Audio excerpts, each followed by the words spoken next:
যে পারলে রাজনীতিতে আসেন, পারলে দল করে দেখান, এটা হইল?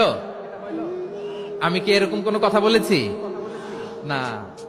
আমি একজন মুফাসসিরে কোরআন, আমি একজন আলেম, এর বাইরেও আমার সবচেয়ে বড় পরিচয় I am a citizen of Bangladesh. আমি বাংলাদেশের একজন সাধারণ নাগরিক। আমার দেশের যে কোনো সমস্যা, যে কোনো ইনকনসিস্টেন্সি, অসঙ্গতি নিয়ে মত প্রকাশের স্বাধীনতা আমার আছে না নাই?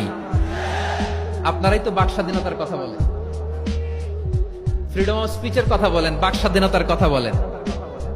আপনারাই যদি আবার কোন মন্তব্যের কারণে বলেন যে রাজনীতির মাঠে আসেন, দল করেন, দেখি কতটুকু পারেন, এটা ঠিক হবে না।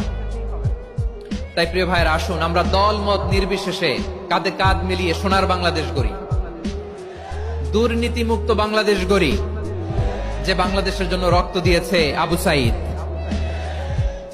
যে নতুন ভোরের বাংলাদেশের জন্য রক্ত দিয়েছে মুগ্ধরা, যে নতুন বাংলাদেশের জন্য রক্ত ঝরিয়েছে 24-এর যে গণ অভ্যুত্থানের প্রত্যেকটি শহীদের। আওয়াজ করে বলেন ঠিক কিনা?